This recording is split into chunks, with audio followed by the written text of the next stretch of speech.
Buenos días, hermanos. Les saludamos una vez más para realizar este servicio a nuestro Señor, este culto a nuestro Salvador. Y vamos a comenzar entonando unos cantos para su gloria, para su honra. Él es nuestro Dios todopoderoso, Él es nuestro ayudador, nuestro Señor, quien nos da la victoria siempre.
Gozarme en tu poder.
son tus obras, porque grande eres tú, grande es tu amor, grande es tu gloria, porque grande eres tú,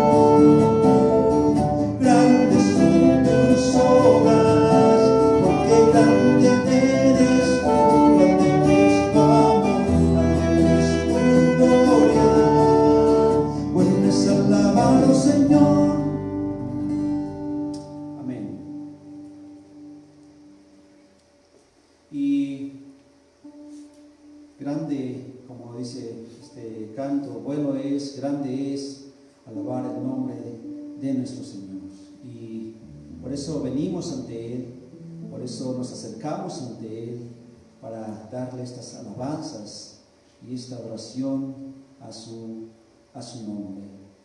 Dice su palabra: de tal manera nos amó Dios que envió a su Hijo unigénito para que todo aquel que en Él cree no se pierda, mas tenga vida eterna. De esa manera nos mostró Él su amor.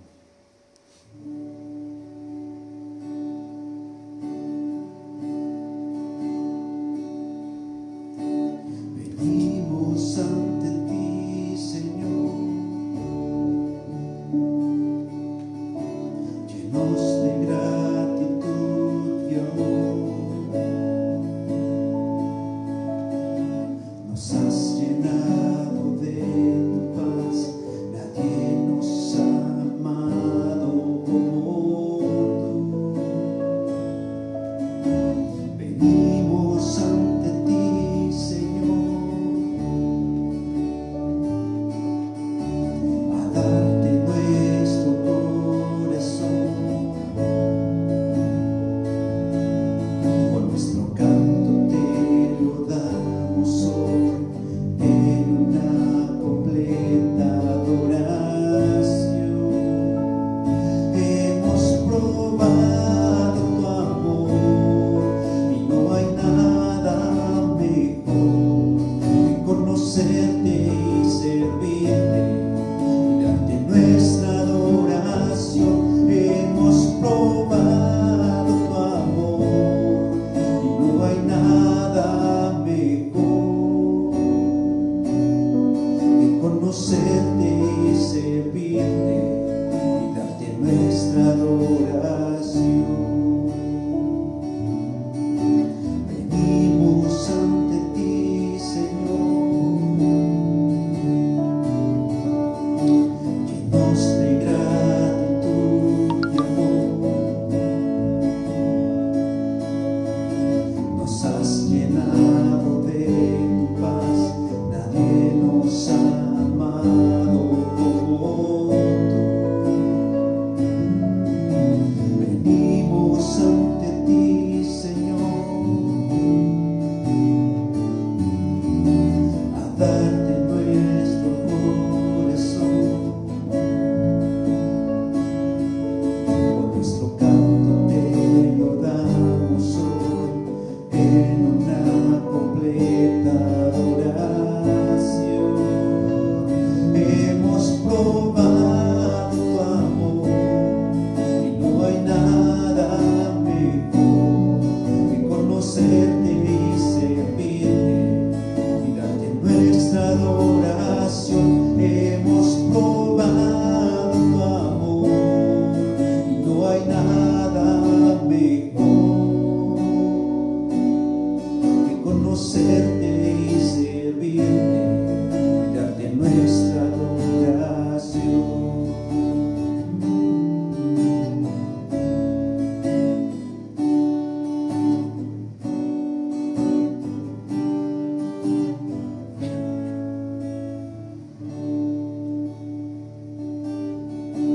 Venimos ante ti, Señor, llenos de gratitud y amor. Nos has llenado de tu paz, nadie nos ha amado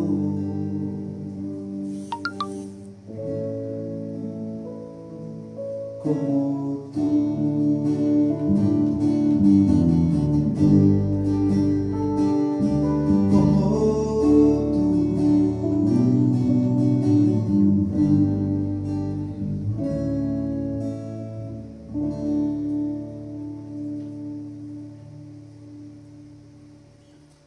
Vamos a escuchar ahora la palabra de nuestro Señor. Vamos a recibir a nuestro hermano Jorge.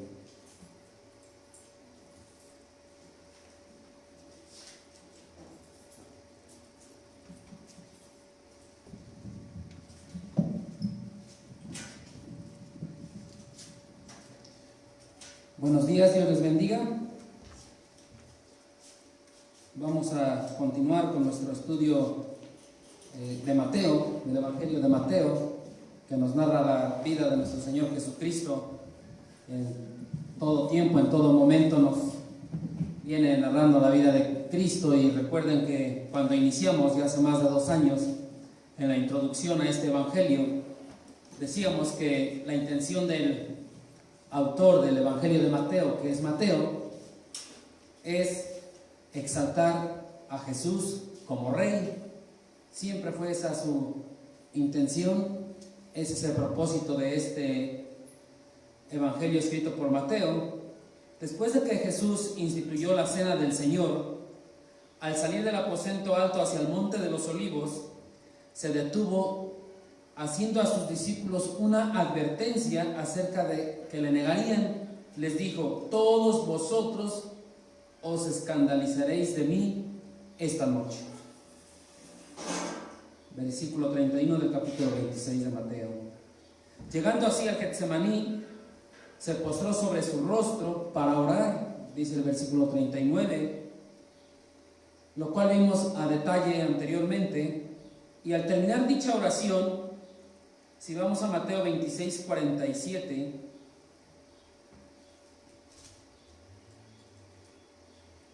dice la palabra de Dios al terminar esta oración en el Getsemaní: mientras todavía hablaba, vino Judas, uno de los 12, y con él mucha gente con espadas y palos, de parte de los principales sacerdotes y de los ancianos del pueblo.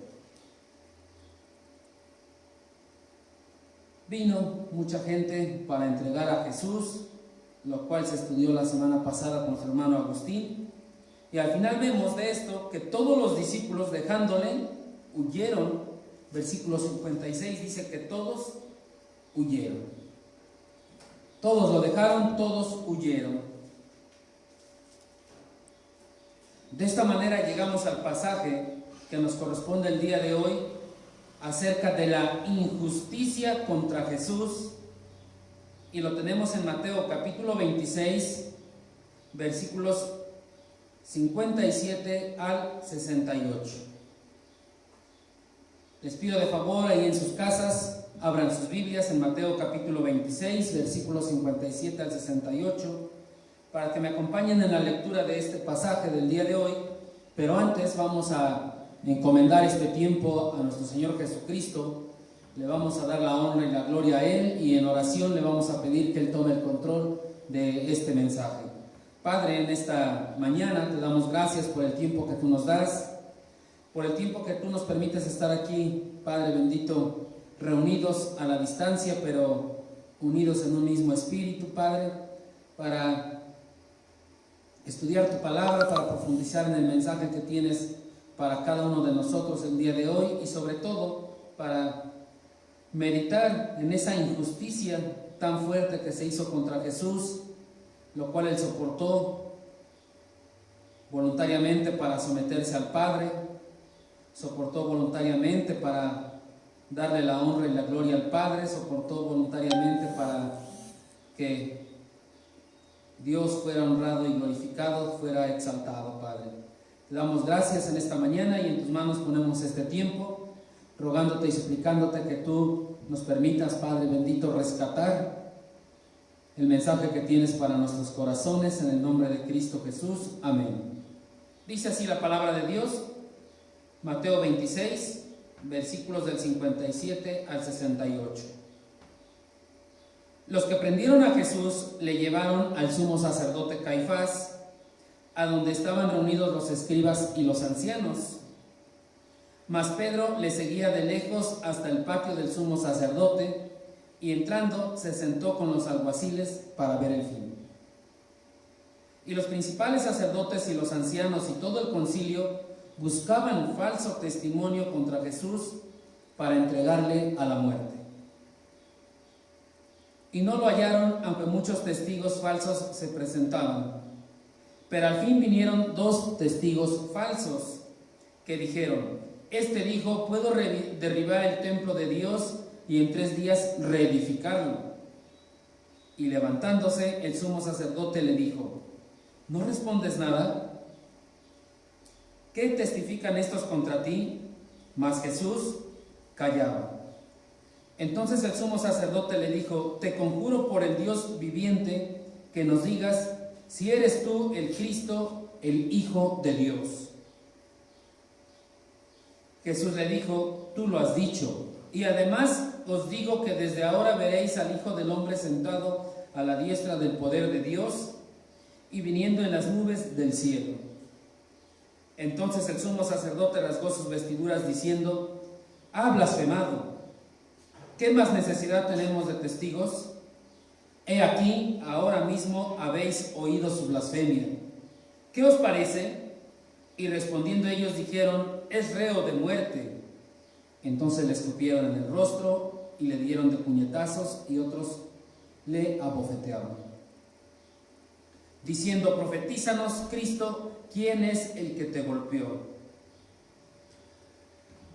Para poder entender de una mejor manera el texto que acabamos de leer, es importante saber un poco acerca del sistema legal de Israel, el cual estaba basado en el Antiguo Testamento. La esencia de dicho sistema de jurisprudencia se encuentra en Deuteronomio 16, Deuteronomio 16, versículos 18, 19 y 20.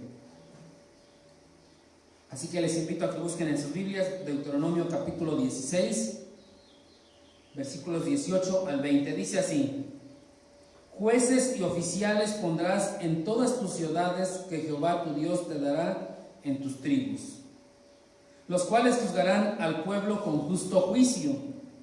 No tuerzas el derecho, no hagas acepción de personas, ni tomes soborno. Porque el soborno ciega los ojos de los sabios y pervierte las palabras de los justos. La justicia seguirás para que vivas y heredes la tierra que Jehová tu Dios te da. Estos versículos son principios generales. Sin embargo, hay ciertas variantes que con el paso del tiempo se fueron modificando. Toda comunidad que tuviera al menos 120 hombres que fueran cabezas de familia podían formar un concilio local. Es decir, 120 hombres que fueran cabezas de familia. Estamos hablando de 120 familias y podían formar un concilio local. Con el tiempo, el concilio local lo componía el liderazgo de la sinagoga. Por él estaba compuesto el liderazgo de un concilio local. El consejo llegó a conocerse como Sanedrín, que hemos escuchado mucho esta palabra en la Biblia, Sanedrín, que viene del griego sunedrión, que significa sentarse juntos. Eso era el Sanedrín, sentarse juntos. Entonces, el Sanedrín local se componía hasta de 23 miembros, y el Gran Sanedrín en Jerusalén se componía de 70 miembros, entre principales sacerdotes, ancianos y escribas, más el sumo sacerdote ascendía a un total de 71 personas. Siempre tenía que ser un número impar para eliminar la posibilidad de un empate en las votaciones, razón por la cual siempre tenía que haber un número impar. En el local eran 23, en el Gran Sanedrín eran 71. Entonces, la palabra Sanedrín, concilio, asamblea general de los ancianos, son palabras que hacen referencia a lo mismo, a ese tribunal. Ahora, los miembros de los concilios locales eran elegidos de acuerdo a su madurez y sabiduría. En base a esto eran escogidos los miembros de los concilios locales. El Gran Sanedrín estaba compuesto por quienes se habían distinguido en un concilio local, y es como se iba formando el Gran Sanedrín. Pero con el paso del tiempo, la membresía en el Gran Sanedrín se había degenerado en gran manera. Ya no era tan bíblica la situación. Los nombramientos para los integrantes del Gran Sanedrín eran basados en influencia o favoritismo, tanto del lado religioso como del lado político, lo que conocemos en la actualidad como el famoso dedazo. En ocasiones los paganos romanos participaban en el nombramiento de un integrante del Gran Sanedrín o en la remoción de un sumo sacerdote. Entonces ya la política estaba influyendo en esto. Ahora, un criminal acusado tenía el derecho a un juicio público, un abogado defensor y una sentencia. Juicio público. No es como en la actualidad que vas a los juzgados y te dejan adentro. Y es en privado, etc. Es público aquí, la cual únicamente con el testimonio de al menos 2 testigos confiables se tenía que hacer. Los juicios siempre estaban abiertos a la observancia pública. Siempre. Eran en público, no eran en privado. Toda la gente los podía ver, los podía presenciar. Ahora, como protección contra el falso testimonio, la ley mosaica prescribía que un individuo que a sabiendas daba falso testimonio sufriría el mismo castigo que el acusado padecería. Digo, en caso de ser hallado culpable. Eso nos lo dice Deuteronomio 19, versículos del 16 al 19. Ahí nos dice entonces que, como protección del falso testimonio, la ley mosaica prescribía que un individuo que a sabiendas daba falso testimonio sufría el mismo castigo que el acusado. Le tocaba lo mismo por dar falso testimonio. Ahora, el testigo acusador debía iniciar la ejecución. Debía de iniciar la ejecución haciendo que respaldara su testimonio tanto en palabras como en hechos. Él tenía que iniciarlo, lo dice Deuteronomio 17:7. Y un claro ejemplo lo tenemos en Juan 8:7. Seguramente recordamos la historia cuando le trajeron a una mujer adúltera a nuestro Señor Jesucristo, porque recuerden que tenía que morir apedreada. Y Él les dijo: el que esté sin pecado sea el primero en arrojar la piedra contra ella. Porque así debería de ser. El que acusaba era el primero en ejecutar el castigo. Y si estaba mintiendo, le tocaba lo mismo. Entonces el Señor Jesús, que conocía todo y sabía todo, les dijo: el que esté sin pecado sea el primero en arrojar la piedra contra ella.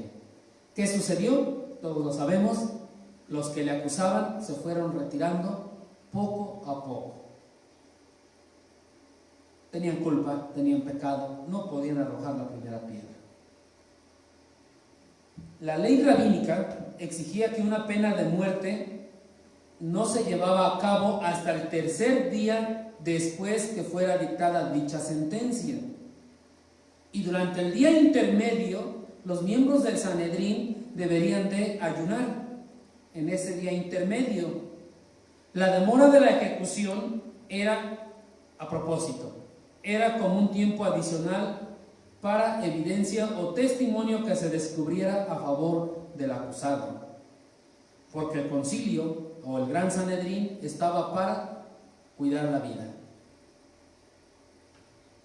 El día del juicio, los oficiales del tribunal exigían que toda evidencia contra el acusado se leyera en plena audiencia y de corte abierta. El testigo, el que acudía a testificar, debía de mencionar mínimo el mes, día, hora y la ubicación exacta del suceso en relación a lo que él estaba atestiguando. No era simplemente decir, como que lo vi, me imaginé que estaba haciendo esto. No, era mencionar mes, día, hora y lugar exactos. Ahora, para que un concilio iniciara un proceso en contra de una persona, contra quien sea, necesitaba acusaciones por parte de un tercero. Es decir, el concilio no podía iniciar ningún proceso mientras no había una acusación de parte de un tercero. Y dicha acusación debía de ser con presunción de inocencia. Al acusado se le daba gran libertad en la presentación de su defensa. Ahora, en un concilio local se requería 11 votos de un total de 23 para una absolución, pero se requerían 13 para una condena. Si al acusado se le declaraba inocente, era liberado de inmediato, pero si se le hallaba culpable, la sentencia no se pronunciaba hasta 2 días después. Y como ya se mencionó, a los miembros del concilio se les exigía ayunar durante ese día intermedio. Ellos tenían que ayunar. Para este entonces el ayuno ya era algo muy tradicional, muy cotidiano, pero el ayuno es para estar en comunión, en oración con el Señor directamente. Esa era la funcionalidad del ayuno. Ahí en lo secreto de tu habitación, encerrado, sin que nadie te molestara, ahí ibas a estar ayunando para estar en comunión con el Señor. Pero esto ya se había hecho tan cotidiano. En la mañana del tercer día, el concilio se volvía a reunir y a cada juez se le preguntaba si su decisión había cambiado. Un voto de condena podía cambiarse por absolución, pero no al contrario.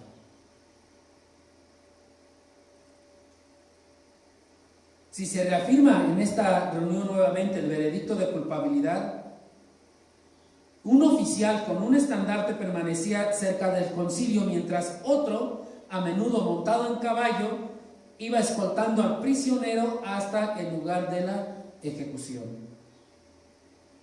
Un heraldo iba delante de la procesión que se movía lentamente, declarando en voz alta: este hombre, estamos hablando de Jesús, entonces decía su nombre, este hombre Jesús es llevado al castigo por tal delito y por tal delito. Tenía que decir los delitos. Y también decía: los testigos que han jurado contra él son tales y tales personas. Se decía claramente el nombre de las personas. No es como en la actualidad: es que alguien me dijo que me dijo y que no te dijera que porque me dijo. Ya no supimos quién dijo. O te voy a decir, pero no digas que te dije. No, ahí era claro. Tal persona lo dijo. Entonces se mencionaba el nombre de las personas. Si alguien tiene evidencia que testifique a favor del condenado, que la presente de inmediato. Es lo que decía este heraldo. Es decir, si en algún momento antes de llevar a cabo la sentencia salía a la luz información adicional, obviamente a favor del acusado para demostrar su inocencia, el prisionero también tenía el derecho de buscar algo que se le había olvidado y presentarlo todavía, y entonces el oficial señalaba al otro y el prisionero debía llevarse de nuevo ante el concilio. Se regresaba ante el concilio para reconsiderar el veredicto. Antes que se llegara al lugar de la ejecución a la persona condenada, se le instaba a que él mismo confesara su propio delito. Todo era en público, todo era abiertamente.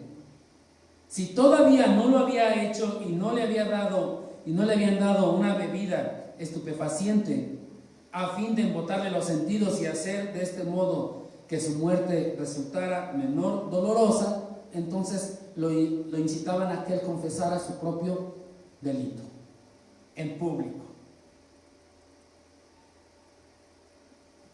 Ahora, el principio que regía estos casos capitales de muerte era: el Sanedrín está para salvar, no para destruir vidas.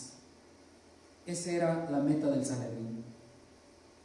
Además de todas las disposiciones anteriores, a quien presidía el concilio se le exigía que a los posibles testigos se les recordara el valor de la vida humana, que se les exhortara a estar seguros de que su testimonio fuera verdadero y completo. Ningún juicio criminal podía comenzar o continuar durante la noche. Si llegaba la noche, esto se detenía, no podía seguir.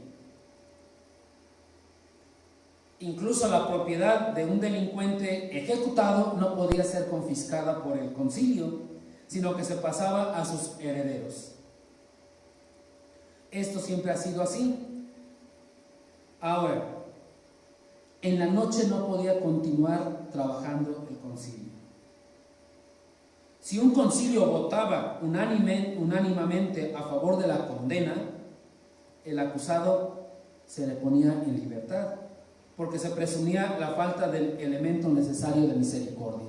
Entonces tenía que haber misericordia, tenía que haber amor, porque el Sanedrín está para salvar, no para destruir vidas. Es claro que, administrado de manera correcta, el sistema judío de justicia era de los mejores, y como lo vimos y lo leímos, es el mejor. Era justo y era misericordioso, pero ejecutado de la mejor manera, ejecutado correctamente. Ahora, bajo este contexto que acabamos de ver, podemos notar y nos queda muy claro que el sistema no actuó de modo justo y misericordioso en el juicio de Jesús, como lo leímos, porque el Sanedrín violó prácticamente todo principio de su sistema de jurisprudencia. Veamos, a Jesús lo juzgaron de manera ilegal, sin que primero se le hubiera acusado de cometer algún delito. Fue juzgado en la noche y en privado. No se le permitió ninguna defensa, y los testigos de cargo fueron sobornados para que atestiguaran falsamente.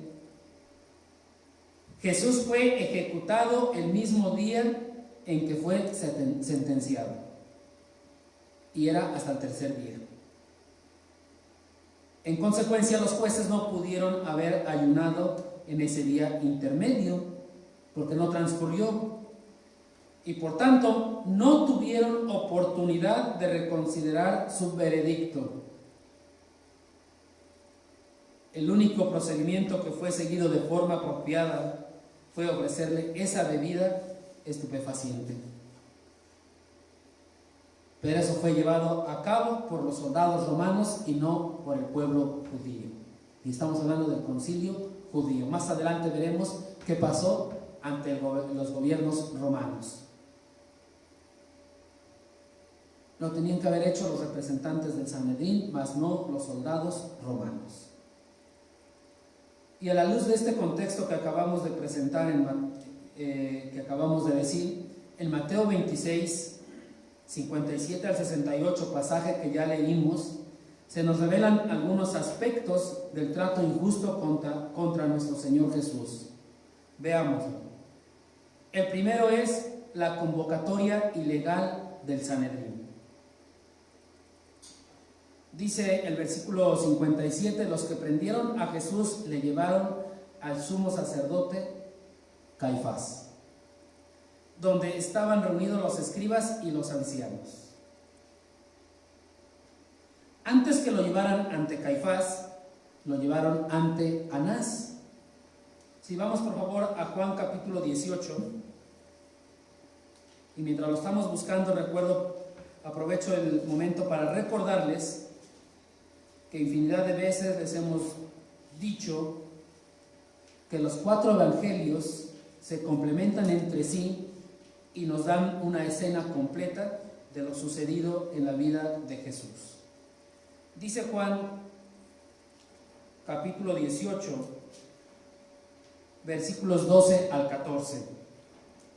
Entonces la compañía de soldados, el tribuno y los alguaciles de los judíos prendieron a Jesús y le ataron, y le llevaron primeramente a Anás, porque era suegro de Caifás, que era sumo sacerdote aquel año. Era Caifás el que había dado el consejo a los judíos de que convenía que un solo hombre muriese por el pueblo. Entonces primero lo llevaron ante Anás y después ante Caifás. Caifás era el sumo sacerdote vigente en el momento, legal, entre comillas. La pregunta es, ¿por qué primero ante Anás y no ante Caifás? ¿Quién era el sumo sacerdote en aquel año? ¿Por qué primeramente ante Anás?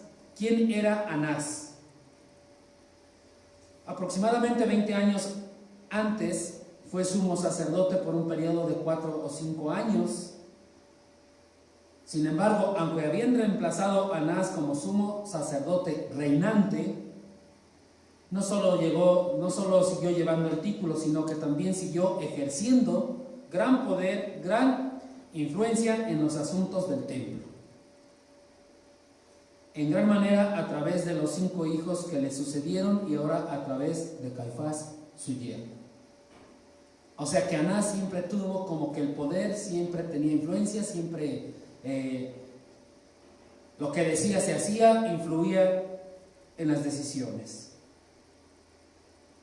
Ahora, el diseño de Dios era que los sumos sacerdotes sirvieran de por vida, todo el tiempo, heredando el cargo a sus hijos, pero no al yerno.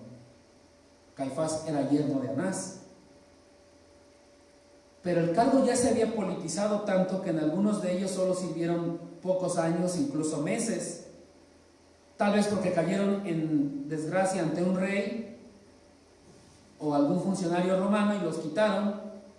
Algunos eruditos creen que Roma misma había removido del cargo a Anás por temor a que un solo hombre estuviera acumulando demasiado poder. Él tenía ya mucho poder y tal vez por eso lo quitaron. Sin embargo, Anás seguía influyendo.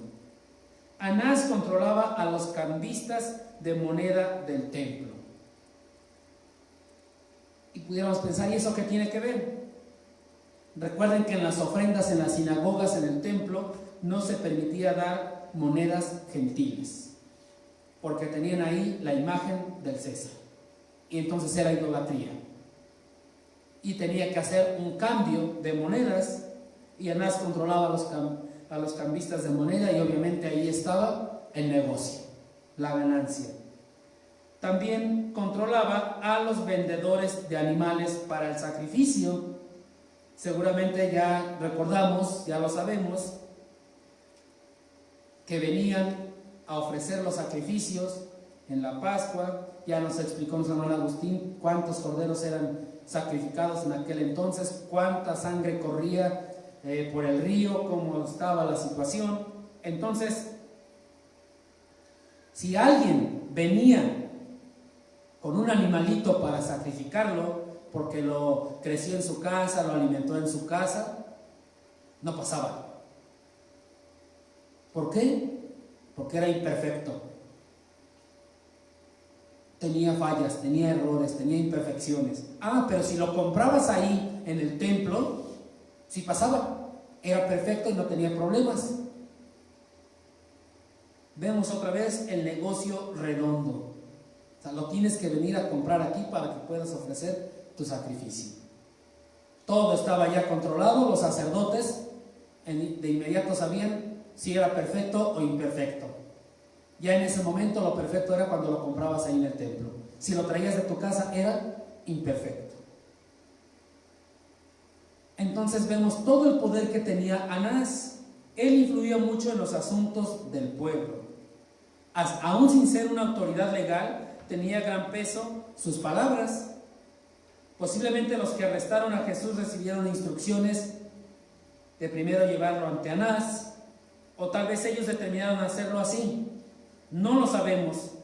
Cualquiera que fuera el caso, llevarlo primero ante Anás permitió que Caifás tuviera el tiempo para convocar al Sanedrín en su propia casa y a medianoche, algo totalmente ilegal. Tenía que ser en el día y en el templo. En Juan 18:19 al 24, vemos que Anás violó dos requisitos principales del procedimiento. Hizo procesar a Jesús antes que se presentara una acusación contra él y trató de inducir a Jesús para que se incriminara él mismo. Veamos lo que dice, versículo 19 de Juan 18. Y el sumo sacerdote preguntó a Jesús acerca de sus discípulos y de su doctrina. Jesús le respondió: yo públicamente he hablado al mundo, siempre he enseñado en la sinagoga y en el templo, donde se reúnen todos los judíos, y nada he hablado en oculto. ¿Por qué me preguntas a mí? Pregunta a los que han oído que les haya yo hablado. He aquí, ellos saben lo que yo he dicho. Cuando Jesús hubo dicho esto, uno de los alguaciles que estaba allí le dio una bofetada diciendo: ¿así respondes al sumo sacerdote? No era el sumo sacerdote era Caifás. Pero con esto vemos el peso que tenía Anás. Jesús le respondió: si he hablado mal, testifica en qué está el mal, y si bien, ¿por qué me golpeas? Pero, ¿qué quería Anás? Que Jesús mismo se incriminara, que él mismo se declarara culpable, como ya lo vimos en el contexto, que él mismo confesara su propio delito. ¿Qué terminó haciendo? Lo envió atado ante Caifás, el sumo sacerdote.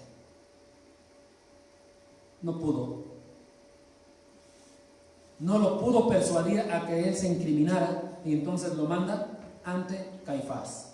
Y si vamos viendo más adelante, vamos a ir viendo cómo fueron mandando de un lado a otro a Jesús.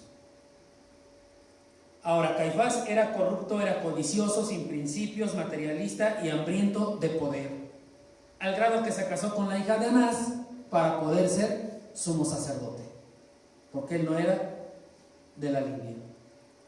Solamente la línea de Leví podía ser sumo sacerdote, y él no lo era. Vemos toda la ilegalidad que había allá, toda la corrupción que había en ese momento. Pero aún no se presentaba ninguna acusación contra el Señor, no se presentaba ninguna acusación. El concilio fue convocado ilegalmente en la noche, en un lugar incorrecto, porque tenía que ser en el templo, con el fin de tratar de condenar a un hombre que aún no había sido procesado. El mismo Sanedrín estaba rompiendo sus propias reglas. Dice el versículo 58 de Mateo 26: mas Pedro le seguía de lejos hasta el patio del sumo sacerdote, y entrando se sentó con los alguaciles para ver el fin. Qué cosa tan complicada la de Pedro, ¿no? Pedro lo siguió de lejos. Recuerden que ya leímos que viendo todos lo dejaron, pero Pedro le siguió de lejos, primero a la casa de Anás y después al patio del sumo sacerdote Caifás. Vemos a Pedro con algunas chispas de amor y afecto hacia su maestro, pero prevalecía el miedo y la preocupación por su propio bienestar. Se fue ahí metiendo de a escondidas. ¿Sí recuerdan la cantidad de personas que fueron por Jesús mínimo? Que nos los explicaron en la predicación anterior. Mínimo 600 personas se iban ahí. Era muy fácil en la noche confundirse entre ellos. Seguir a Cristo de lejos muestra la mala condición, comporta el retirarse poco a poco de Él, dando lugar al peligro de volverse atrás. Entonces, si vamos a seguir a Cristo, lo seguimos de cerca. No tienes por qué seguirlo de lejos. Oye, que tú te reúnes allá en esa iglesia de hermanitos. No, ¿quién te dijo? ¿Cuándo? ¿Cómo? ¿Dónde? Pero yo te vi. No, de verdad que nunca he ido. ¿Cuándo has venido, hermano, hermana? Si es que has aceptado de Cristo. Y dice que se sentó con los alguaciles, pero no para silenciar los reproches de ellos, sino para resguardarse él a sí mismo. Esa era su intención. Se metió en la tentación privándose de la protección de Dios. Él mismo se metió ahí a la tentación. Recuerden que el Señor ya le había advertido que le iba a negar y que Pedro dijo que no le iba a negar. Entonces, ¿por qué lo hacía escondidas? Ahí de lejos lo iba siguiendo, encubiertamente. Se dejó llevar por la curiosidad, porque dice, para ver el fin. Estaba presente, Pedro estaba presente como espectador, no como discípulo, no como seguidor del Señor. ¿Cuántas veces estamos nosotros en el servicio a Dios así? Nada más de lejecitos, se ve mejor, se disfruta mejor, sentaditos y viendo cómo trabajan mis hermanos y mis hermanas, ¿no? Ahí se los dejo, piénsenle y reflexionen. Lo grave aquí es no saber escuchar a Dios. Jesús ya les había dicho a todos infinidad de veces lo que iba a suceder. Ya se los había dicho, pero tal parece que Pedro esperaba un milagro más. Donde Jesús escapara milagrosamente o derribara a todos sus enemigos, que bien lo podía hacer. Dijo que podía mandar a traer 12 legiones de ángeles, ¿no? O algo así se imaginaba Pedro. Vemos la gran necedad de Pedro, esperar ver otro resultado diferente al que Jesús ya les había anunciado. No tenía por qué esperar otro resultado si Jesús ya se los había dicho. Entonces, debemos prepararnos más para el final y no estar de curiosos cuál será el final. A nosotros, como hijos de Dios, nos compete cumplir con nuestro deber. De los resultados, Dios se va a encargar. Esa es nuestra obligación, cumplir con nuestro deber y nada más. Al Sanedrín se le permitía celebrar un juicio que involucraba pena capital en el templo y en público. Este fue en casa de Caifás, en privado y unos cuantos, sentados ahí en el patio. Lo ilegal, lo injusto en contra del justo, nuestro Señor Jesucristo. Otra injusticia más, conspiración injusta para condenar a Jesús. Otra injusticia contra Jesús, veamos. Dice Mateo 26,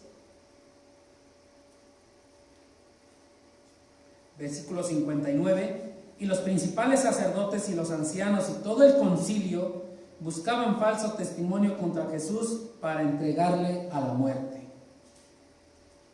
El concilio estaba facultado para actuar solamente como juez y jurado en un procedimiento legal. Recuerda que todo juez o todo concilio tiene que ser neutral. Entonces él estaba facultado para actuar como juez, como jurado, no para acusar. El concilio únicamente debía actuar en casos que le presentaran, que alguien viniera y les dijera, les traigo esta acusación contra esta persona.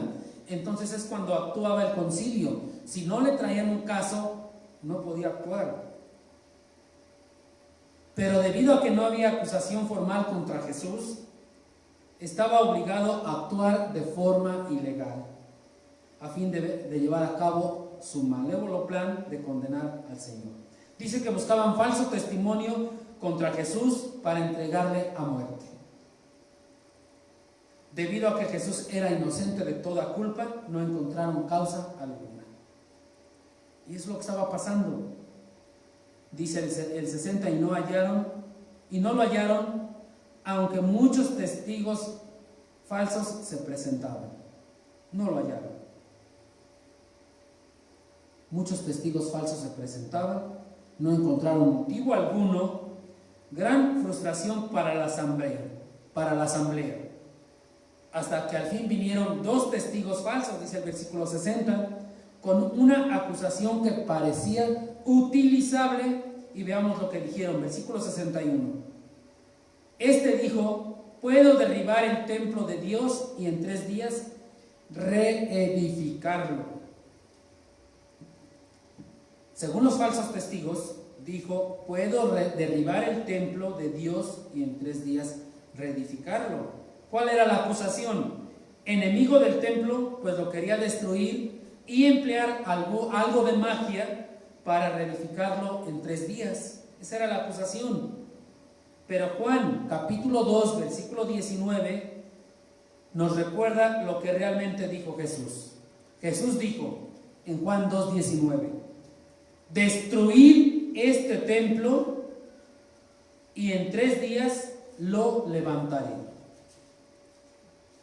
Veamos los cambios y el juego de palabras, esa transgiversación. Ellos afirmaban que Jesús quería destruir el templo, pero Él les dijo destruir. Ellos afirmaban eso. Ahí en Juan capítulo 2 vemos esta situación. Pero en el versículo 20 de Juan capítulo 2 dice, dijeron luego los judíos, en 46 años fue edificado este templo y tú en 3 días lo levantarás. Ellos afirmaban que Jesús quería destruir el templo. Lo vemos desde ahí en Juan capítulo 2.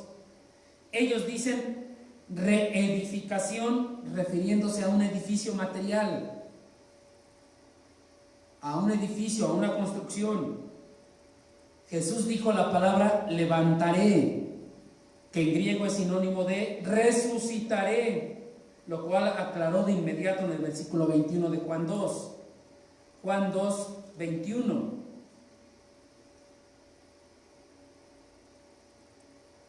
Mas él hablaba del templo de su cuerpo.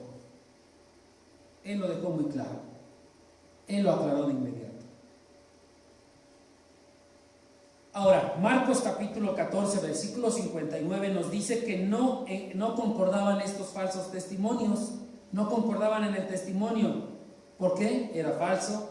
Además les faltó mencionar el año, el mes, el día y la ubicación del suceso. El mencionar la ubicación del suceso afirmaba que lo habían presenciado y la ley exigía esto. Pero estos falsos testimonios nunca dijeron mes, día, hora y lugar. Injusticia tras injusticia en contra del justo, en contra de Jesús. Los que realmente estaban en juicio eran aquellos que juzgaron al perfecto, al santo, aquel que es sin pecado, al Hijo de Dios.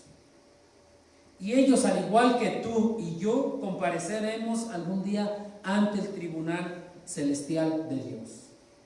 ¿Cómo les irá a ellos?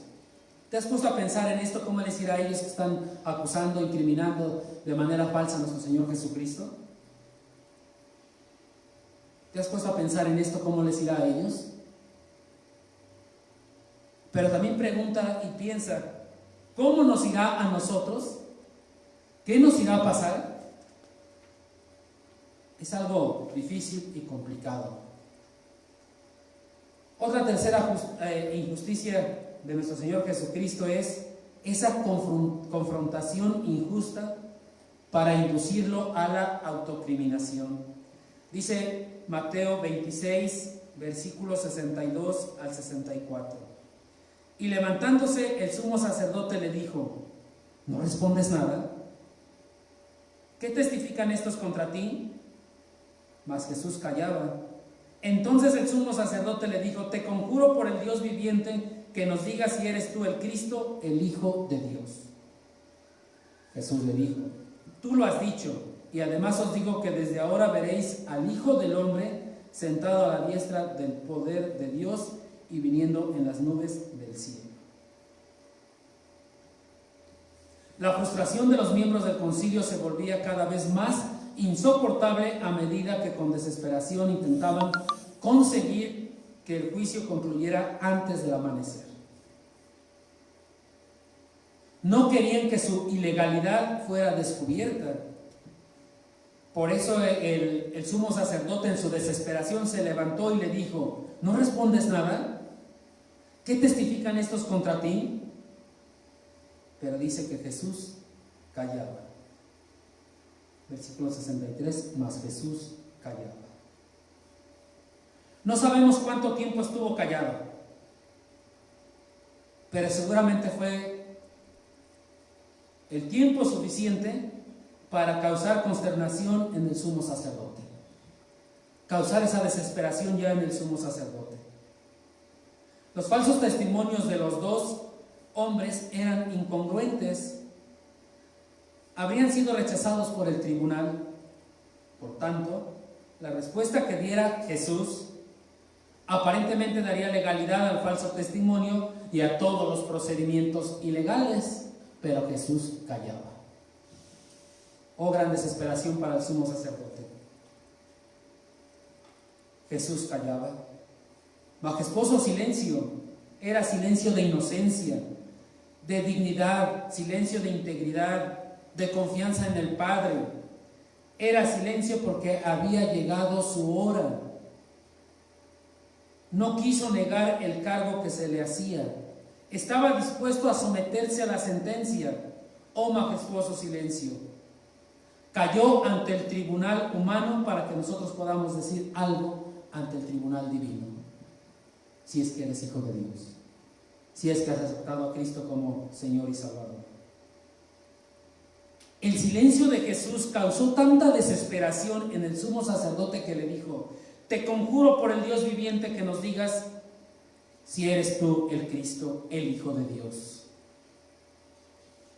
Estaba utilizando en vano el nombre de Dios, no porque fuera muy acercado a Dios.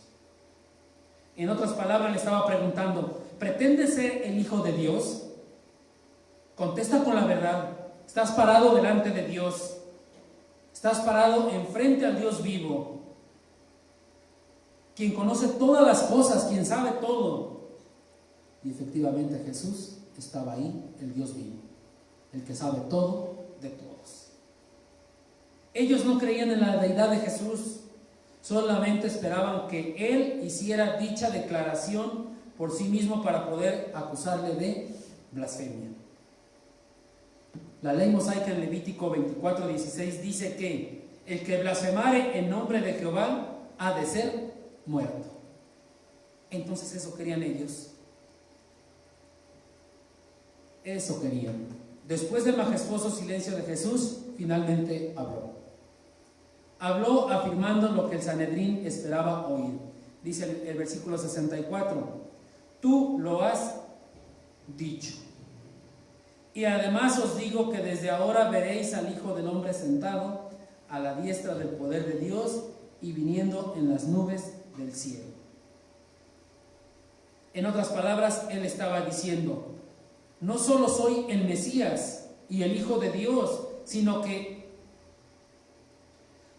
también estoy sentado con el Padre. Y también un día me verán glorificado con mi Padre en el cielo y regresando a la tierra como juez. Hijo de Dios en su estado de humillación e hijo de hombre en su estado de exaltación. Dos naturalezas distintas, la divina y la humana, en una sola persona. ¿Quién? Jesús. Eso les estaba diciendo.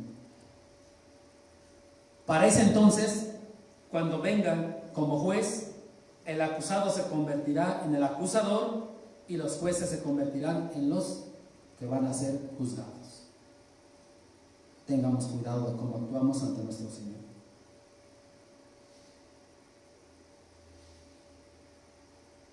En cuarto lugar tenemos la condena injusta a Jesús.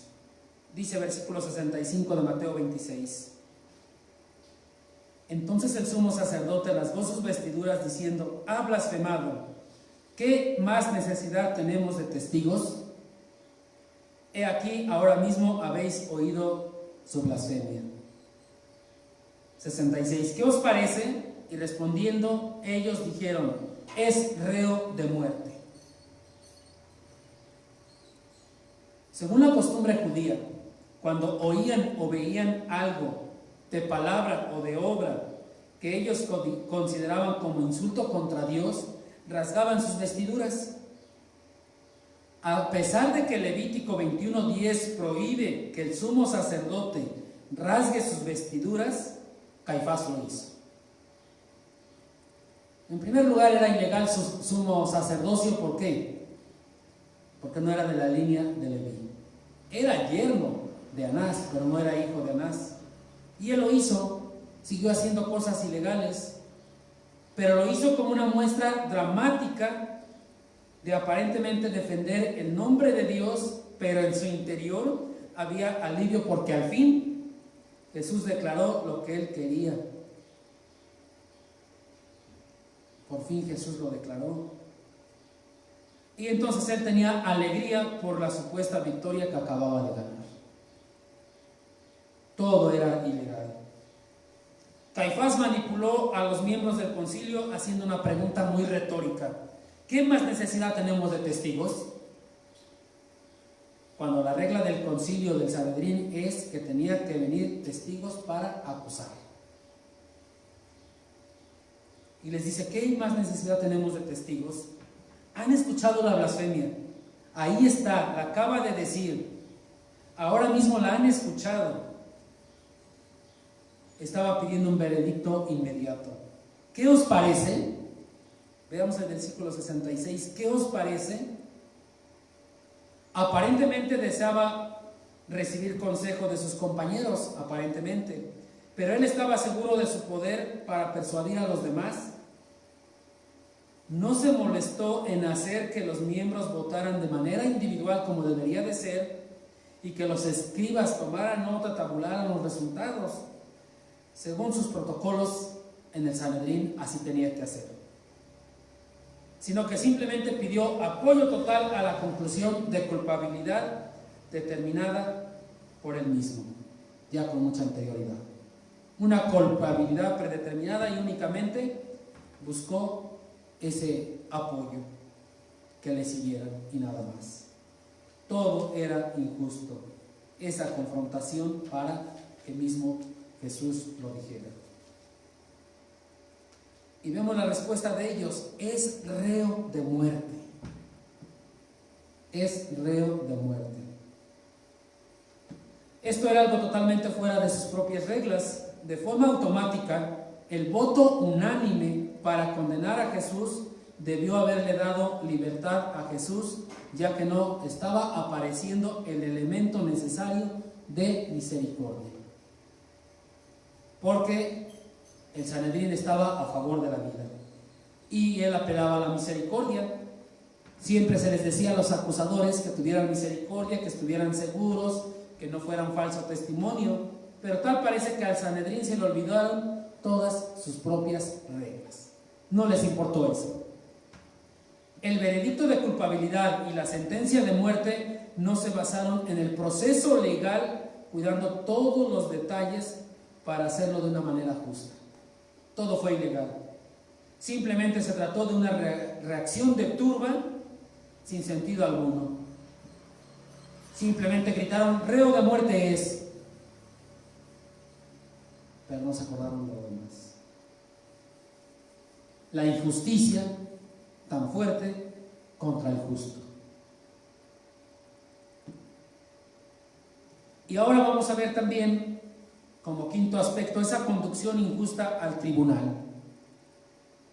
Dice el versículo 67: entonces le escupieron en el rostro y le dieron de puñetazos, y otros le abofeteaban diciendo: profetízanos, Cristo, ¿quién es el que te golpeó?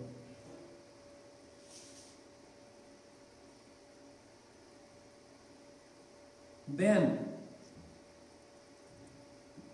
la sentencia ya estaba pronunciada. Ya estaba pronunciada. Como no tenían poder para condenarle a muerte y no estaban seguros de prevalecer sobre el gobernador para que consintiese dicha ejecución, lo hacen objeto de abusos e indignidades. No solo lo tratan como quien es reo de muerte, sino como si la sentencia de muerte fuese muy poco para él. Jesús pasó por varios tribunales, por varios juicios. El juicio judío, que es el que estamos viendo ahorita, con el concilio, con el Sanedrín, pero faltaba también ante los gobernantes romanos. Recuerden que Roma estaba gobernando en ese entonces a Israel. como no tenían ese poder para condenarle a muerte, no estaban seguros si el gobernador romano los iba a apoyar, entonces lo tenían que llevar ante el tribunal, conducirlo al tribunal ahora. Pero dice el versículo 67 y 68 que le escupieron, le dieron de puñetazos, lo abofetearon.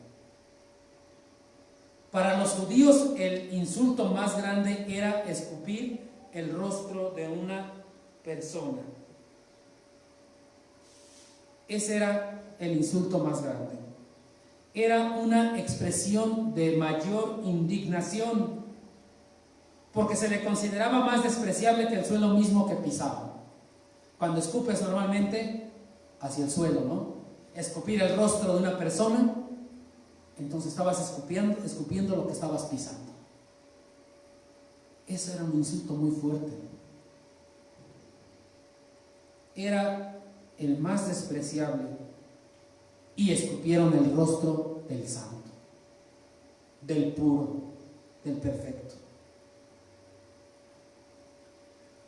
Cristo se sometió a esto. La vergüenza más grande fue lanzada al rostro de Jesús para que el nuestro no se llene de perpetua vergüenza ante Dios. Esto fue un insulto tan fuerte. Escupir el rostro de Jesús fue lo peor que pudieron hacer. Significaba bajeza, significaba insulto, significaba que era lo peor, que era lo despreciable. Añadieron maltrato físico, puñetazos y bofetadas, pero Jesús lo soportó en entera sumisión a la voluntad del Padre y por amor de su nombre. Y si Él no se hubiera sometido, no hubiera salvación para la humanidad. Y no solamente eso, sino que se burlaban fuertemente de Él. Dice Lucas 22:64 que le vendaron los ojos, y aquí en el versículo 68 nos dice que le abofeteaban diciendo: profetízanos, Cristo, ¿quién es el que te golpeó? Porque se decía de Jesús que era profeta. Hicieron burla y juego con Él, jugaron con Él, pero no sabían a dónde se estaban metiendo. Como si la divina omnisciencia de Jesús tuviese que rebajarse a un juego de niños para ser comprobada. Eso jamás, eso nunca. Jesús es Dios y tiene omnisciencia. No hay necesidad de comprobarla, y mucho menos por un juego de niños.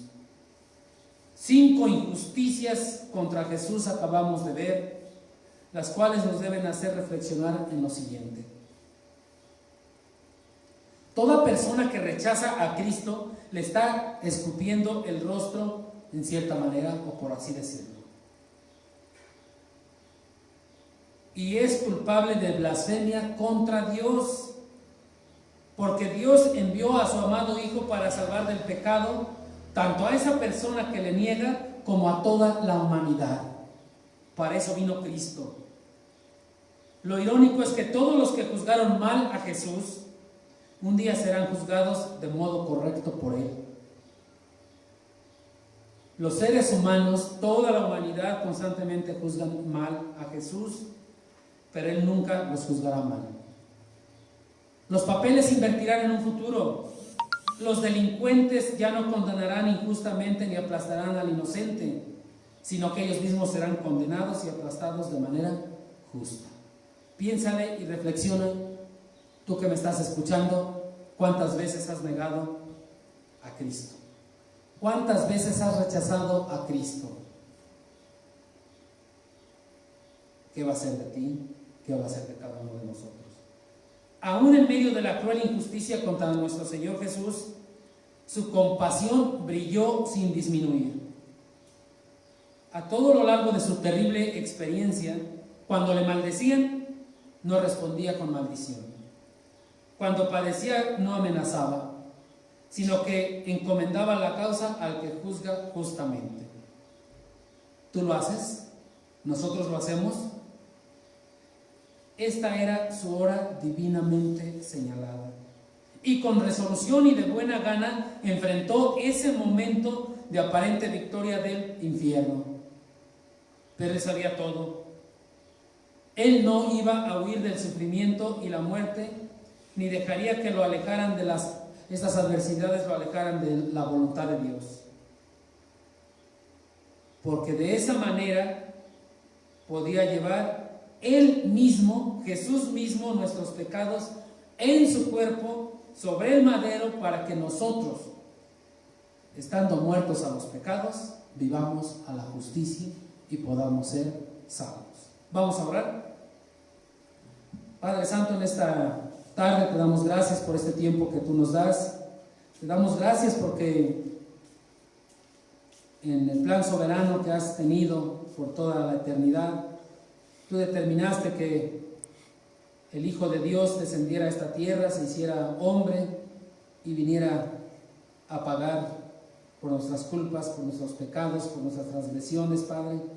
Y te damos gracias porque nos das la salvación y ahora podemos disfrutar de la vida eterna, podemos gozar de la vida eterna y saber que un día, no muy lejano, estaremos cara a cara, te podremos ver tal como tú eres, Padre. Te damos gracias por este tiempo y en tus manos ponemos los corazones de cada uno de los que hemos escuchado este mensaje para que tu palabra penetre a lo más profundo de nuestros seres, Padre. Te damos gracias en el nombre de Cristo Jesús. Amén.